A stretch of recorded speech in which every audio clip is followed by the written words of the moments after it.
Level 1. The Script Kiddie. You're 19 years old. You live in your parents' basement. You just downloaded a tool from a forum called criminal.is, a pre-made phishing kit that clones the login page of a popular email service. You don't know how to code. You don't need to. The tool does everything for you. You launch the campaign. 10,000 emails sent. Your account has been compromised. Click here to verify. Most people ignore it, but 47 people click. 12 of them enter their passwords. You now have 12 real email logins. You sell them on the same forum for $5 each. That's $60. Your first profit. You feel like a god. You don't realize that the forum is monitored by the FBI. Your username, ShadowHacker99, is already in a database. The agents don't care about you yet. You're a minnow. They're looking for whales. You keep going. Phishing, credit card dumps, stolen Netflix account. You make $300 in a month. You think you're invisible because you're using a VPN. But the VPN logs everything. You didn't pay with Bitcoin. You paid with your mom's PayPal. That's your first digital footprint. You don't know it yet. Level 2. The Operator. 2 years pass. You're not a script kiddie anymore. You've learned enough to run your own small operation. You buy stolen credit card numbers from a Russian marketplace. $10 each. You use them to buy gift cards from Walmart.com. You resell the gift cards for 50% of their value on a Telegram channel. You clear $2,000 a month. You're still small, but now you have a reputation.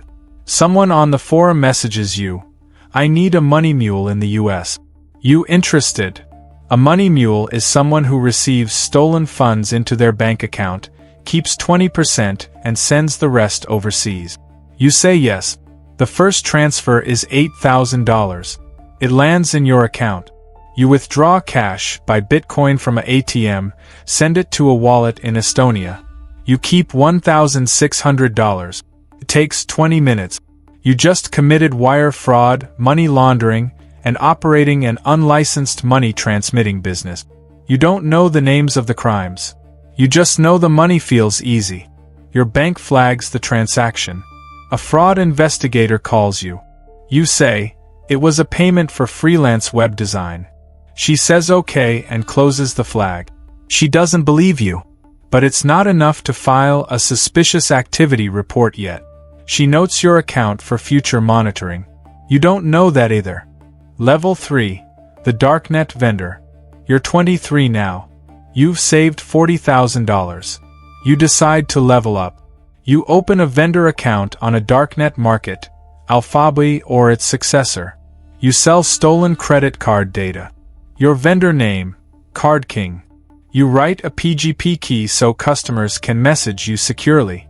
You set up a Bitcoin wallet that tumbles the coins through a mixer. You're careful. You only log in through Tor. You never use your home IP address. You ship nothing physical, just data. Your reviews are perfect. 5 stars. Fast delivery, valid cards. You're making $10,000 a month. But the darknet market is run by a team in Eastern Europe. They keep logs. They don't tell you that. One day the market goes offline.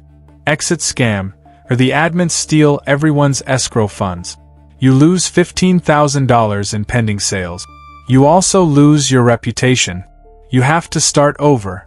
You don't know that the FBI sees the market servers. They have every transaction, every message, every PGP key. Your username is in their database. They're building a case. Not just against you, against 300 vendors. You're one name on a spreadsheet. For now. Level 4. The Ransomware Affiliate. You're 26. You've rebuilt.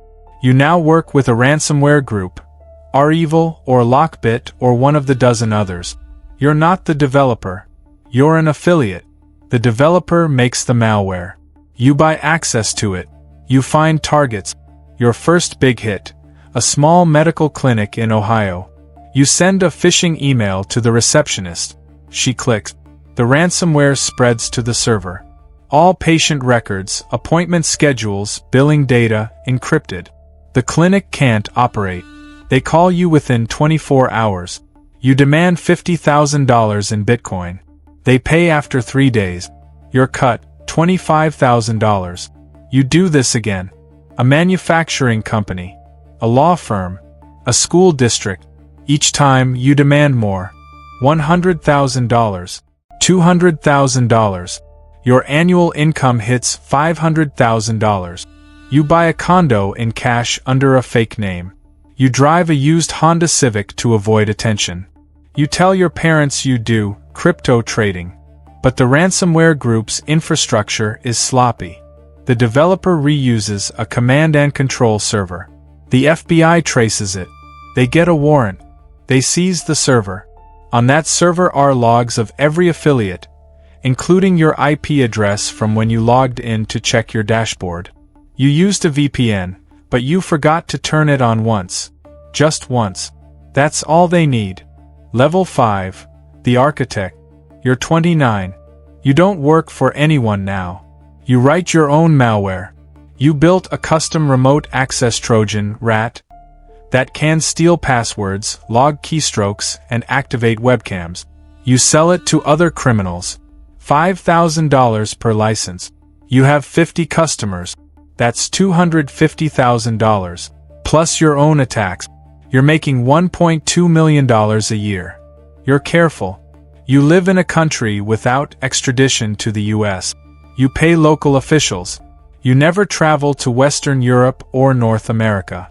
You communicate only through encrypted app. You have a dead man's switch. If you don't log in for 30 days, all your hard drives wipe themselves. But you make a mistake. One of your customers is an undercover FBI agent. He bought your RAT for $5,000. He sent you a message asking for tech support. You helped him. You walked him through the installation. He recorded everything. He also captured your Bitcoin address.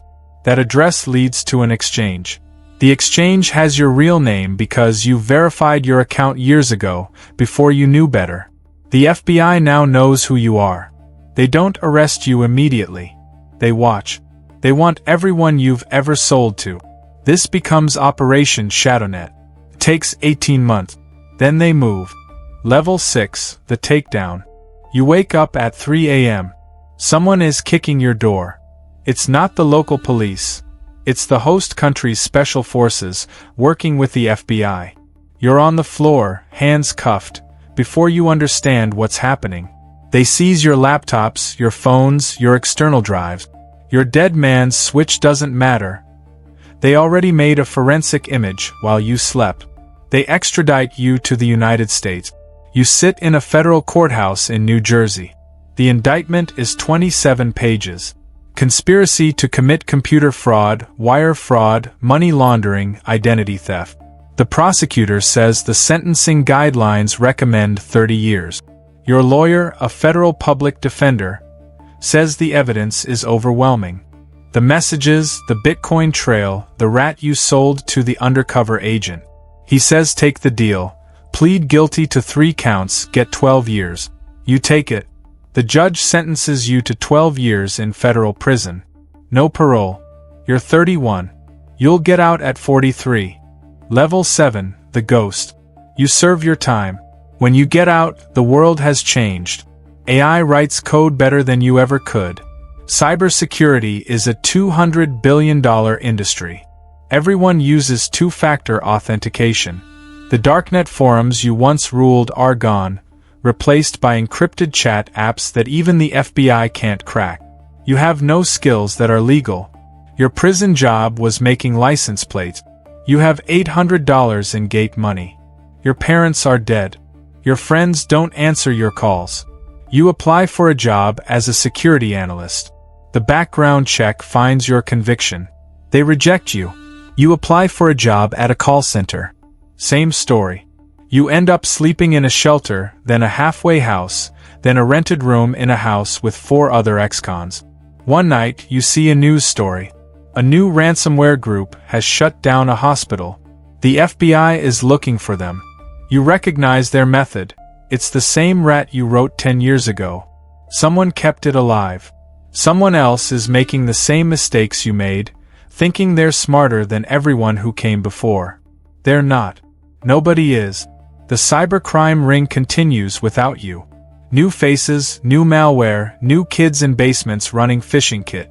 And somewhere, a 19-year-old just made his first $60. He thinks he's invisible. He's not. He just doesn't know it yet. If you enjoyed this video and want to support the channel, hit the subscribe button below. Your membership helps keep these stories alive.